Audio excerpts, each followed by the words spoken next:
All you gotta do is just speak. One word is enough, and I'm no longer so rough. I forget what I was trying to say. I no longer do what I was gonna do, but you're no good for me. That's why me know what said me if it could flee. Me have to take away me say. Me have to take away me say. Me have to hide like a thief in the night. Me have to get out of sight. Me have to take away myself. Have to take away myself. I have to utilize I wings. Show the eye cleaver eyes. I said, yeah, I find you very hard to resist. Greetings, kings and queens. Welcome to another Real Stuff podcast. This is yours truly, Franco. I'll be linking up with Flavius in a few minutes. But this morning, we have an important guest, a very important guest. Nehanda Helmker. She'll be joining us at about 10:30 our time. It should be approximately, say, 4:30 your time. Different time zone, of course, because she's in Germany. So in the meantime, if you don't get your drink yet, which could be your tea, your coffee, whatever your favorite drink is in the morning, go ahead and fill up. Or if you have to refill, go ahead and refill. So we'll be right back. I'm going to, let you listen to Tafina and then link up with Flavius.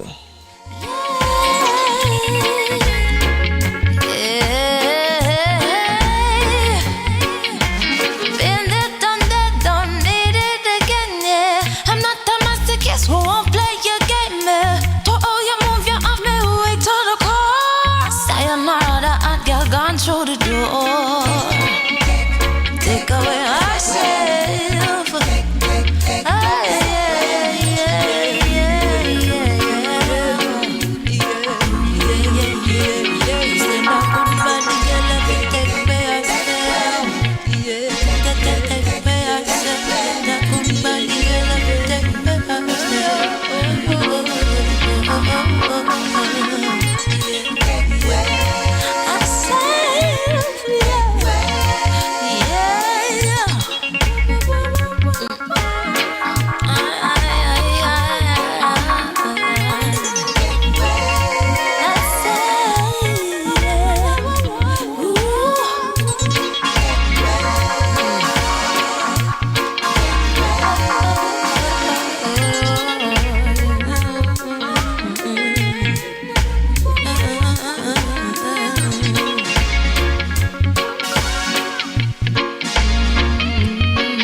Hi, this is Pam Hall, and I'm inviting you to hang out with Flavius and Franco on the Real Stuff podcast.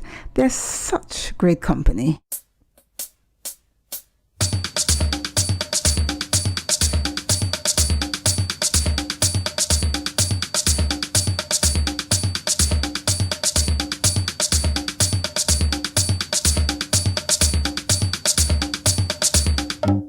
Walking on sand and holding your hand, feel like a tourist in my own homeland, in my own homeland, enjoying the bright, the warm sunlight. Oh my God, what a beautiful sight in my own homeland. This place is so nice, wanna do everything twice. Yes, I feel as if I'm in a paradise. No matter the season, you've got every reason. This place is another little heaven. East or west, I couldn't care less. Ooh, this place, it is definitely best. My own homeland. North or south, feel free to wander about. You can jump, dance, or sing and shout in my own homeland. Give yourself a treat, a few days or a week, and you will see just what I mean. Just take my advice, everyone is nice. You feel like royalty, my friend.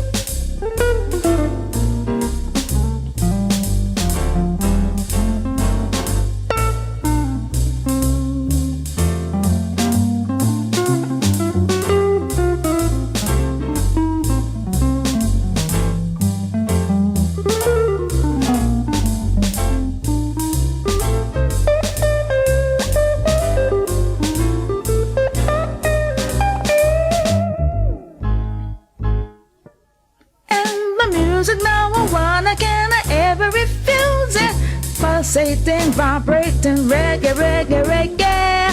Very sky, rock, steady, mental, a quadrillion, a kumina, kumina, kumina. You can fill your belly with a coconut jelly, mango, papa, cane and guinea. There's ackee and a saltfish and a roast yam and banana. Curried goat and a managed water. The Sunday special if you like a revival. Catholic, Baptist or Pentecostal. The house of Jah is there, have no fear. Walk right ahead and get your share. I'm walking on sand. I'm holding your hand. Feel like a tourist in my own homeland. In my own homeland. Feel like a tourist in my own homeland. A homeland, my own homeland. Feel like a tourist in my own homeland. My own homeland.